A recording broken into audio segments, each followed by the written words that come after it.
Good afternoon. Let me start by saying again that we pray for all of the victims of the Key Bridge collapse and also all of their families. Our state has been grieving for 3 weeks, but for these families, I know it has felt like an eternity, and we are praying for their eternal peace. Nuestro estado lleva 3 semanas de duelo, pero para estas familias lo han sentido como una eternidad. Estamos orando por su paz. I also want to recognize our first responders and all of our emergency personnel who have been working around the clock on this 24/7 mission. We thank you all. And today, I'll provide updates on the 4 directives that I've issued to our team. The first, we need to give closure to these families. Second, we need to clear the channel and open vessel traffic to the port. Third, we need to take care of all of the people who have been affected by this crisis. And fourth, we need to and we will rebuild the Key Bridge. Now first, on providing closure to the families. You all know that Maryland State Police recently recovered one of the missing victims. And we hope that everyone will respect the request of the family for privacy during this difficult time. In this moment, our ask is simple. Let's not lose sight of our humanity. Because weeks ago, we lost 6 Marylanders. We lost 6 sons, brothers, fathers, and we will stop at nothing, and we will marshal all possible resources to make sure that we will help to support these families and give them peace. And I want to thank members of the Maryland State Police because they never lost sight of this mission. Even as our lift operations continue, bringing closure to these families remains a priority. And our Director of Immigrant Affairs, Adriana Lee, has been in direct and constant contact with all of the loved ones of the victims. She speaks to the families and their loved ones who are missing every single day. And Adriana, I just want to say, on behalf of all of us, thank you. Now, we currently have 30 members of state government who are assigned to helping these families in their hour of need, and that work will continue. Second, on clearing the federal channel and opening vessel traffic to the port. I want to put our progress in a sense of perspective. This operation started 3 weeks ago today, when we all woke up to realize that bridge had fallen. And in total, we have moved around 1,100 tons of steel. That 1,100 tons of steel is 5 times the weight of the Statue of Liberty. And through it all, we have not had a single injury on the job. 3 weeks, 1,110 tons of steel, no injuries. This is an absolutely remarkable achievement. And I want to commend Unified Command for working both efficiently and also safely. Because as Colonel Pinchason has pointed out, as we learned in our military training, slow is smooth and smooth is fast. We're on track to open a temporary 35-foot deep channel by the end of the month, and earlier today, I had another opportunity to go back out on the water with Unified Command and to watch preparations for a lift of Section 1B. Now, this is a major piece of the bridge that weighs around 300 tons. That 300 tons is about the same size as a Boeing 747. And you'll see here,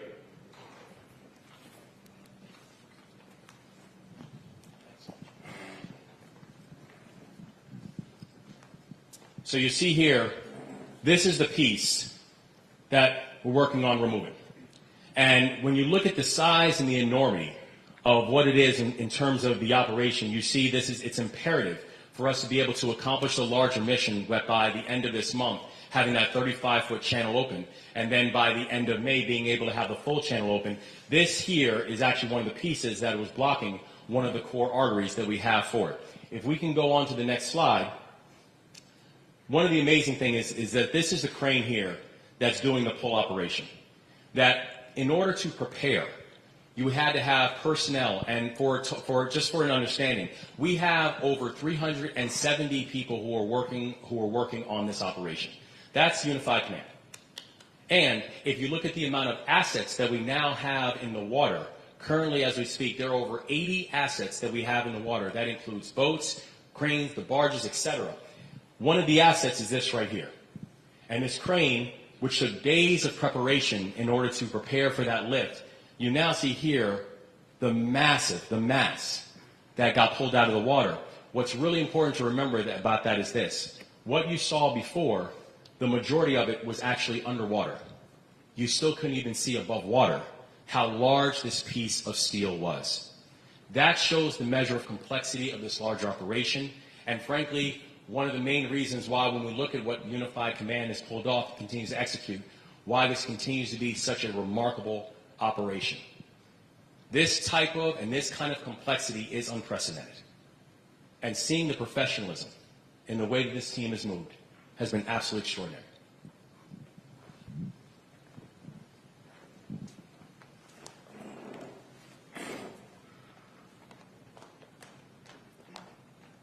So while we are excited to report this kind of momentum that you've seen here, the thing we also know is this: the road ahead is still long. There are still many lifts that will be performed. But the same type of caution, the same type of professionalism, the same type of certainty that this type of lift, that was needed for this type of lift, that is the same type of focus and the same type of expectation that will go into every single lift that takes place. Now, third, taking care of our people. On Friday, our administration launched a worker retention program through the Maryland Department of Labor. And the program is designed to help companies avoid layoffs in the wake of collapse. And as of this morning, we have already awarded grants through this program totaling $525,000. And these grants will help around 150 workers stay on the job. So if your business is at risk of laying off workers because of the Key Bridge collapse, we ask you to please visit labor.maryland.gov for more information. We are here to help. And last week, we also had the chance to launch a new website, a centralized state website that will serve as a central hub for Marylanders in search of federal and state and local support. So, if you're a business that has been affected by this crisis, our state is here to help you. If you're a worker who is struggling to make rent because of the collapse, our state is here to help you. If you're a commuter who wants to get updated on how we are responding to the traffic challenges, our state is here to help you. This type of centralized website is a central hub for you to get the information that you need and to show that our state collectively is here and has your back. So, please go to response.maryland.gov/bridge to learn more. Response.maryland.gov/bridge to learn more. And I'm also happy to report that our 3 permanent Maryland resource centers have helped a combined 264 Marylanders since they have opened. The Small Business Administration has also approved loans totaling $1.6 million to Marylanders who have been affected by this crisis, and I want to thank the Biden-Harris administration for their support and their leadership in this effort. They have been with us since day one, and we are grateful. Now, fourth, on rebuilding the Key Bridge. Last week, our congressional delegation introduced bipartisan legislation in the House and the Senate to ensure the federal government covers the cost of the rebuilding. I visited Capitol Hill last week to speak with leaders of both parties to get it done. I'm going back again this week to speak with leaders from both parties, because you cannot have a fully functioning Port of Baltimore if the Key Bridge is missing. The Key Bridge is not about nostalgia. It's about necessity. And we need to take action now. So I assure you, we are going to also hold responsible parties accountable after a thorough investigation into the cause of the collapse that has concluded. Accountability is imperative in this moment. But to achieve all these goals, we've got to be able to work together. And while I know that many have grown cynical to the notion of bipartisanship, I'm confident in the ability of the U.S. Congress to come together in this moment. The reason I'm confident is because I've seen it happen here in Maryland. Because just today, we are joined by several state lawmakers, past and present, and all Republicans. When the Key Bridge fell, we received outreach from people all over the state who did not start with mentioning their political affiliation, who did not start talking about what party they represent, who just simply called up and raised their hand and say, how can we help? That's the power of this moment.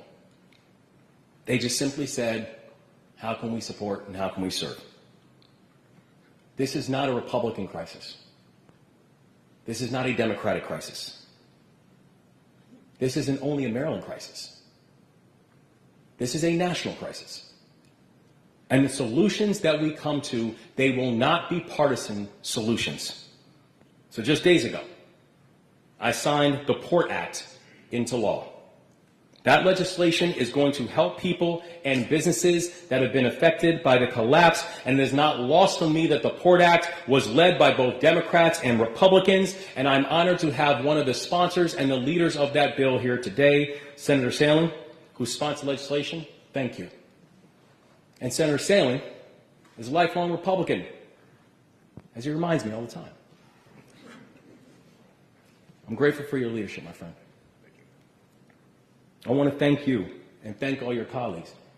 I want to thank the minority leader who ensured that we get legislation through and know that party affiliation was not going to slow nor stall. And also, I'm grateful to be standing here with former Republican Governor of Maryland, Bob Ehrlich, one of my predecessors. And I know the Key Bridge is deeply personal to him because it was his district and his time in the General Assembly that was affected. When he goes out and he takes a look at the collapsed Key Bridge, it's not foreign to him. As we go out and talk to the workers who are now impacted by this crisis, they are not foreign to him. As we go out and talk to the commuters who are now having to find ways to navigate around to go from where they live to where they work, to where they live to where they worship, to where they live to where they go to school, they are not foreign to him. As we're talking about all the truckers who now are not able to get from point A to point B, where the end point becomes the Port of Baltimore, none of them are foreign to him. And I'm so thankful that just a few days ago when I reached out to Governor Ehrlich and I asked him if he'd be willing to help, his answer was an emphatic yes. Governor, I appreciate you more than you know. Our state is going to be better because this is what it looks like to be Maryland tough and Baltimore strong. Our state's going to be better because collectively, the remarkable work of Unified Command, the remarkable work of local leaders, the remarkable work of federal delegation, the remarkable work of our General Assembly, both Democrats and Republicans, that this is a moment when people step up and said, mission first, people always. So, the thing that I ask the members of Congress is this. Please pay attention to what we're seeing up here. please pay attention to today. We will be spending the next days going to Capitol Hill, and we will be meeting with any and every member of Congress, all 535 if we need to. And the ask is just simply going to be, the ask is simple. We're going to give you an invitation. I ask you to come to Maryland. I ask you to come up time and spend some time with our congressional delegation. I ask you to come spend time with members of the General Assembly. I ask you to come spend some time with me. I ask you to come spend time with members of our team. I ask you to get on the water, and I ask you to see it firsthand. I ask you to get a clear understanding of what it means to see a ship that is the size of the Eiffel Tower, that is the weight of the Washington Monument, that's sitting in the middle of the Patapsco River with tens of thousands of tons of steel either sitting on it or sitting in the bottom of the river. Come see it for yourself. And we've already had members of Congress going from Florida to Washington show up to see the wreckage. And we want to keep on inviting more. We are ready and we're willing to work with anyone and everyone to get this done, because that is the only way forward. So in a moment, I will turn it over to Governor Bob Ehrlich, and also following him, we are joined by Admiral Watson for Unified Command, Maryland State Senator Johnny Ray Salem, and Baltimore City Mayor Brandon Scott. And I want to thank all of our partners for their tireless work in making sure that we get this right. So, Governor Ehrlich, thank you so much.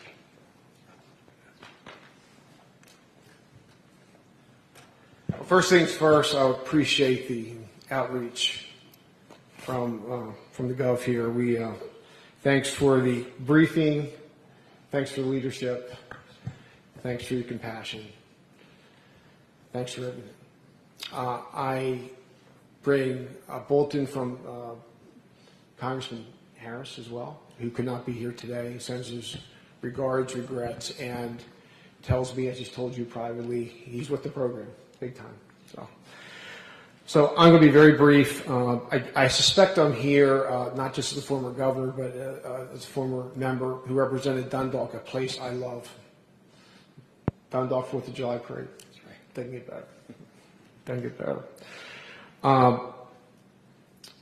So I awakened today with three real quick thoughts, real quick. First was I had to think of William Donald Schaefer.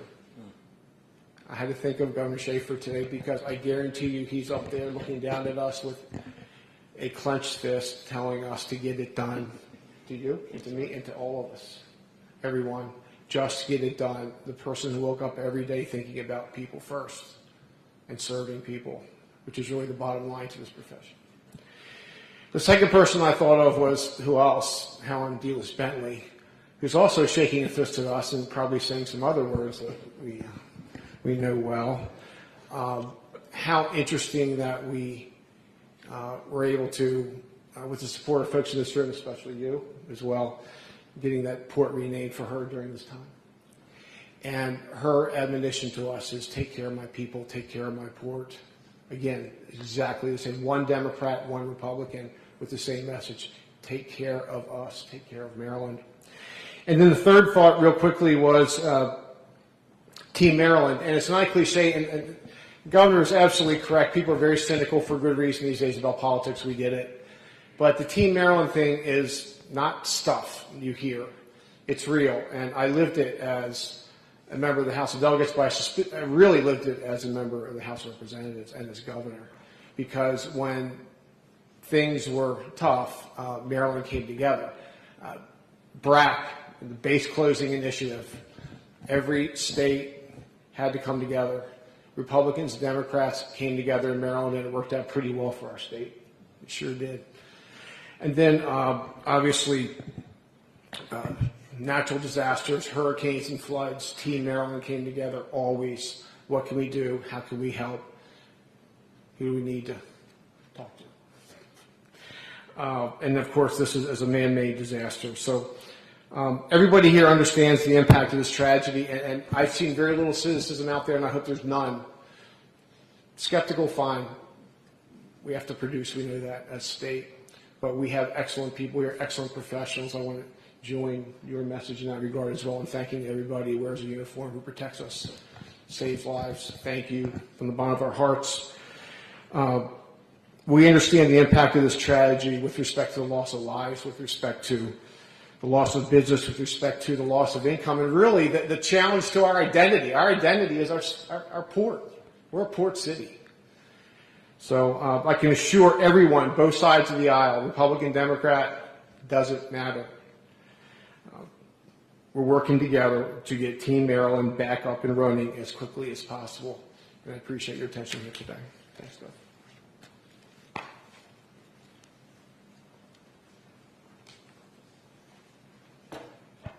Thank you, Governor. And Governor as well, thank you. And good afternoon, everyone. I want to first begin by extending our heartfelt condolences to the families, friends, the loved ones of all those that were lost. The Unified Command, for its part, continues its work daily to support this great community, this great state, and our country by working diligently to restore navigation, to restore the flow of commerce within this vital port. In so doing, we remain focused on several key priorities. One, we're focused on reopening the deep draft navigation channel. Colonel Kinchason has been doing a great job, a remarkable job, detailing those efforts. Thank you. For my part, I'd just like to highlight that on this past Sunday, we were able to remove a large segment of the bridge, a previously submerged segment of the bridge that weighed over 400 plus tons. And as you heard the governor allude to, we are actively removing yet another submerged segment of the bridge. Our team is doing tremendous work, and so we remain on schedule. Another key priority is removing the ship. We continue to remove containers and debris from the bow of the ship, which will allow us ready access to a portion of the bridge that is lodged against the bow of the ship. Removing this piece will be critical to refloating and removing the ship, and we continue to make good progress in so doing. And then finally, we are removing the remaining bridge debris from the waterway, and the state continues to make great progress in this regard. This is challenging and complex work, as you know, and the Unified Command team has been tremendous. But I want to especially call out the Baltimoreans and the Marylanders that are the nucleus of this team. Without their dedicated effort and commitment, this team would not go. It would not work as smoothly and as effectively as it has. We often refer to the Unified Command, and when we talk about the structured network of people and professionals doing this great work, but I think it's good for us to remember that at the heart of it all is people that live and work here.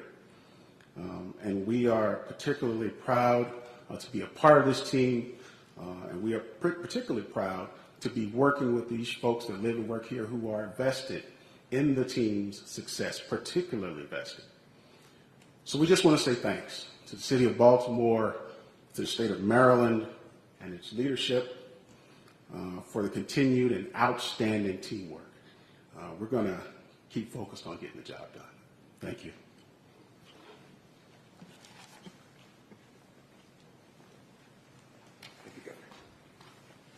Good afternoon. I'm Senator Xana Ray Salling. I'm the district senator in Dundalk and Essex. And first and foremost, I want to thank the governor, Governor Wes, and Lieutenant Governor Moore for this opportunity to speak. I'm not here speaking alone. We have other delegates, we have leaders and senators that are here as well. We have great leaders because we see the importance of what's going on right now. just to let you know, this affects me in such a personal way.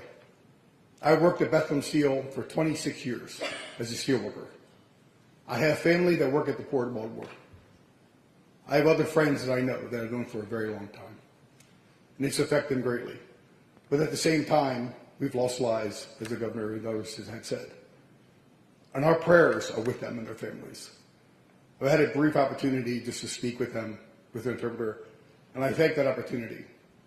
But I want to say, more than anything, that we're there for them. When we had the bill, Senate Bill 1188, for the Port Bill, the Port Act, the leadership rose up to the occasion. And they did exactly what they needed to do. They spoke for the people. They did an act for the people. They just didn't do it just for their actions, but they did it for the deed. It was the right deed to do. Now, the workers, they will get not just unemployment, but they will get more pay to help them out for their bills, for their house payments, for groceries. We also are going to help those that have lost. I want to thank the Oklahoma Cemetery for reaching out to us and telling us that they have plots for those that are lost.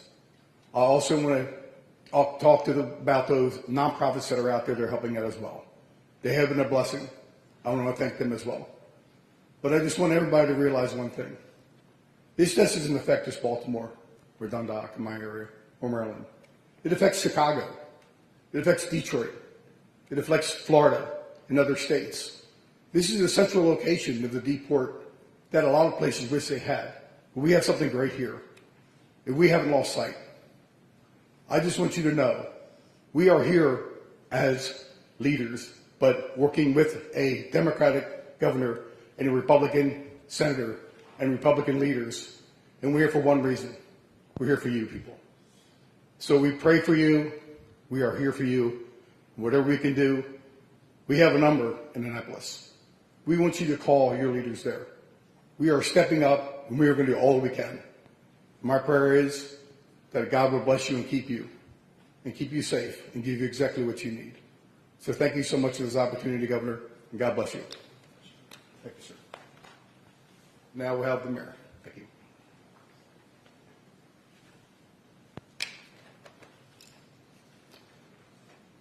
Good afternoon, Governor, Madam Lieutenant Governor, senators and delegates, and thank you all for being here and continuing to bring attention to this work as our city, state, region, and country continue to overcome the impact. Yesterday, we always know, I start off by saying, of course, that our first and most important thoughts are going to be with those families and the prayers for them as we will continue to uplift them. A Marylander was brought home to their family who have been waiting for 3 weeks to be able to start closure and healing. The city of Baltimore grieves with them, and we will forever continue to support them, work with them, and aid them in whichever way we can as they grapple with this huge loss that they have suffered. This recovery will bring a great deal of comfort to them, but we all know that that pain and grief will continue to weigh heavy on that family and our entire community, but them most specifically for the rest of their lives. And there remain 2 families still waiting for their loved ones to come home. I know that every member of the best unified command team that I ever have seen at the state level, local level, federal level, and my counterparts in Baltimore County and Anne Arundel County is determined to make sure that every single family gets this closure, and will do everything in our collective power to ensure that that happens. And you can see that we are continuing to support these families directly and indirectly. The fund, Mr. Governor, that was set up by the Mayor's Office of Government Affairs, or MEMA, has now reached more than $650,000 into it. These funds are available to the families to cover immediate needs. MEMA continues to work alongside the Governor's Office, Baltimore County, Catholic Charities, Esperanza Center, and CASA to provide case management and immigration legal services to the families. I want to take this opportunity to thank those nonprofits for their partnership and commitment to supporting the victims, families, and survivors. I will also note that our efforts to support workers and businesses impacted will continue. Yesterday, the applications for the wage subsidy program being conducted by the Mayor's Office of Employment Development opened. Businesses can now apply at MOE's website at oedworks.com or contact Wage Subsidy at baltimorecity.gov via email for assistance. Our commitment to this effort is not and will never waver. We are committed to this effort for as long as it takes to rebuild our city stronger than before and until that bridge is rebuilt.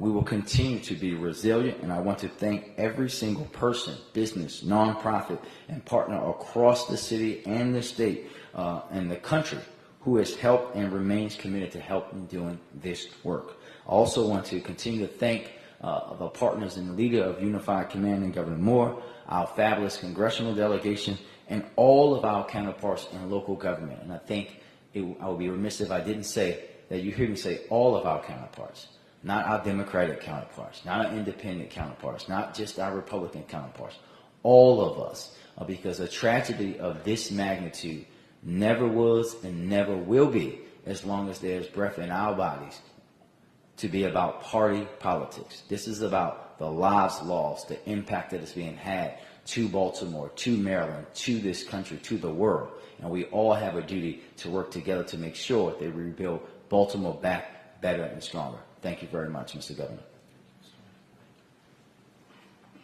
All right, we're going to take questions. Popular time. Governor, do you have any response to the FBI investigation or have any additional information about what they're looking for?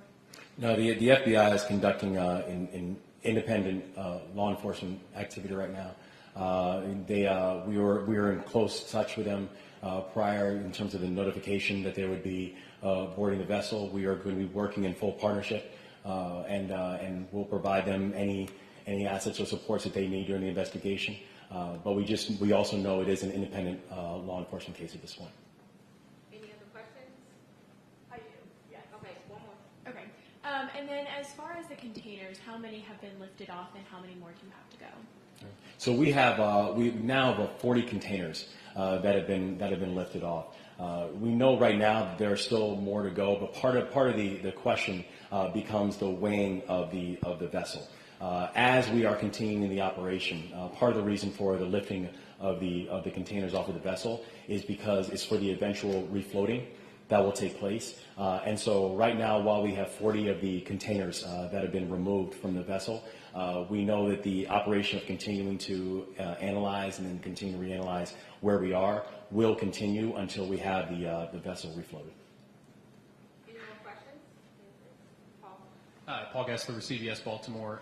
Perhaps a question for the Rear Admiral. Is there a procedure for when a body is found, what happens next, and do you have any indication where those remaining victims may be based on where the other victims were located? I'll take your question kind of out of order if that's okay with you. There's no way to tell where the remains of the remaining victims are. As far as procedure goes, when the salvagers come across anything even remotely close to a vehicle or human remains, they stop. At that point, they make sure the scene is safe, everything is shored up, then they contact the MSP Underwater Recovery Team. We keep 10 divers on standby to go out and do what's necessary. Over the weekend, that works seamlessly. And as quickly as they do what they need to do, we're right back to salvage operations. So there is a credible level of communication and coordination going on there.